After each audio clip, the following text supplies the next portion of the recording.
これを焼いていくのですね。どこかで鍋の裏で焼いているのを見たが。そうでしょ。 Halo sobat semua, selamat datang kembali di channel Donghua TV. Bagaimana kabarnya nih sobat? Pastinya baik-baik saja kan? Kali ini saya akan melanjutkan cerita dari anime yang berjudul Isekai Nonbiri di part kelimanya. Pada part sebelumnya, Hiraku dan para elf telah bekerja sama membuat waduk dengan cara mengalirkan air dari sungai menuju waduknya. Hiraku membuat aliran airnya dengan menggunakan tanah yang dikeraskan menggunakan alat mahabisanya. Dari waduknya itu, Hiraku juga mendapatkan ikan yang banyak yang terbawa dari air sungainya. Karena waduknya telah jadi, Hiraku pun langsung membuat sawah. Ia kemudian mengajarkan kepada para elf bagaimana cara menanam padi di sawah. Dan pada saat panen, Hiraku juga dibantu oleh para elf. Setelah mendapatkan padinya, Hiraku melanjutkan prosesnya sampai mendapatkan beras. Lalu setelah itu, Hiraku memasaknya dan menyajikannya dengan ikan yang sebelumnya ia telah tangkap. Hiraku kemudian membuat tempat permandian air panas untuk mereka. Namun karena tak ingin air sisa mandi mereka dibuang ke sungai, ia pun menyarankan agar mereka memakai slime saja yang selalu memakan kotoran untuk membersihkan air mereka. Lalu tak disangka, Kuro ternyata datang membawa 5 elf lagi yang sebelumnya ia lihat di dalam hutan. Hiraku yang kasihan kepada mereka akhirnya membiarkannya untuk tinggal di markasnya. Bagaimanakah kisah perjalanan selanjutnya dari Hiraku dalam membuat ladangnya dan kini sudah memiliki banyak teman? Namun sebelum lanjut menonton, jangan lupa sobat semua untuk like, komen, dan subscribe ya, agar Mimin selalu semangat memberikan video terbaru untuk sobat semua. Tak perlu berlama-lama lagi, langsung saja kita kocok ceritanya. Cerita dilanjutkan dengan rumah Hiraku yang kini telah selesai dibangun, di mana rumahnya tersebut sangatlah besar dan mewah. Mereka kemudian masuk ke dalam untuk mengeceknya. Di dalamnya terdapat aula yang sangat besar di tengahnya dan kamar Hiraku di bagian kiri bangunannya. Sedangkan di sebelah kanan bangunannya terdapat ruang makan yang besar. Serta ada dapur di belakang dan juga ada tungku di luar untuk memasak. Terdapat juga kamar tidur untuk Tia dan Lulusi. Dan tak lupa, Lea juga membuatkan kamar khusus untuk para wanita yang ingin menanam benih dengan Hiraku. Lalu Hiraku berniat untuk memasak menu baru yaitu kari. Menurut Hiraku, pembuatan kari ini gampang, namun tahapannya saja yang banyak. Hiraku kemudian menunjukkan beberapa tanaman yang digunakan untuk bumbu karinya. Mulai dari jintan yang mana jika bunganya telah mekar, bijinya yang tersisa akan menjadi rempah. Serta jintanlah yang membuat karinya beraroma. Selanjutnya, kunyit yang akan membuat karinya berwarna dan akan digunakan bila sudah dikeringkan. Hiraku pun meminta kepada Tia dan Lulusi untuk mengeringkannya dengan sihir mereka. Selanjutnya, ada ketumbar yang mana bijinya dan daunnya bisa digunakan untuk tambahan bumbu. Namun karena aromanya yang terlalu menusuk, membuat Kuro dan betinanya tak sanggup menahannya.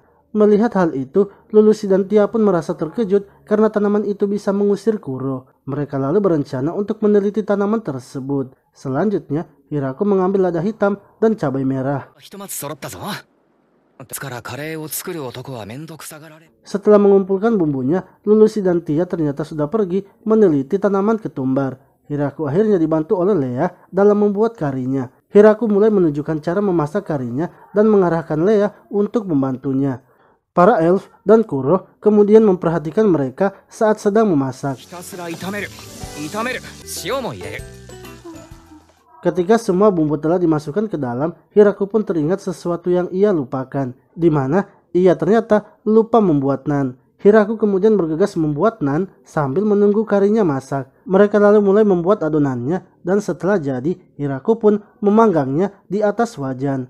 Sementara itu Lulusi dan Tia yang telah meneliti daun ketumbar menemukan kalau tanaman itu tidaklah beracun. Bersamaan dengan itu, Hiraku telah selesai membuat nan dan karinya juga sudah masak. Hiraku pun mulai menyediakannya kepada yang lainnya, namun mereka semua malah melihat makanan itu seperti makanan aneh. Awalnya mereka ragu untuk memakannya, akan tetapi setelah menyantapnya sekali, mereka semua malah tak berhenti memakan karinya.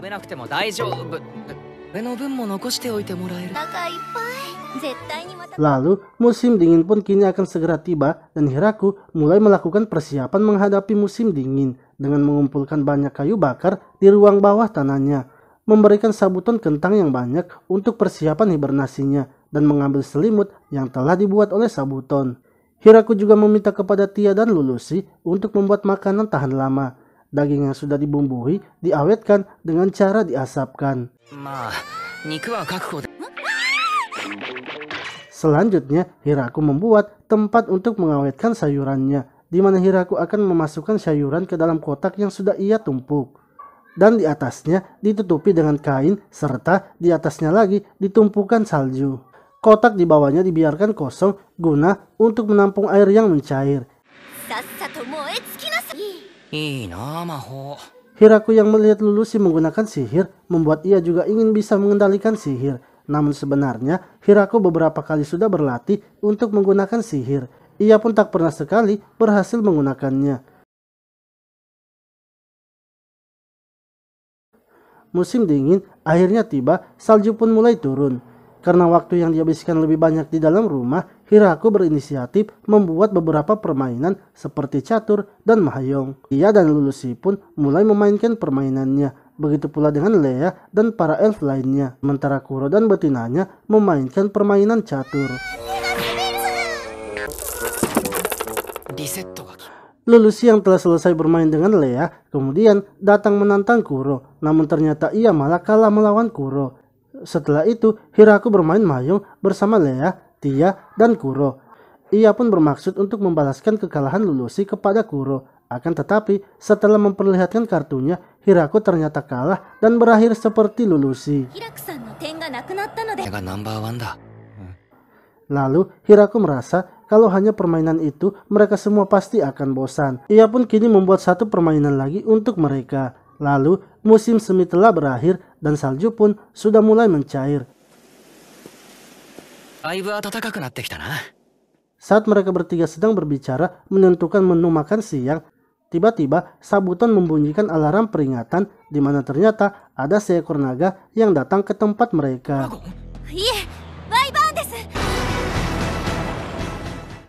Oke sobat semua, itulah tadi cerita dari anime Isekai Nonbiri di part kelimanya. Nantikan terus cerita dari anime ini ya. Terima kasih telah menonton video ini. Sampai jumpa lagi di video selanjutnya.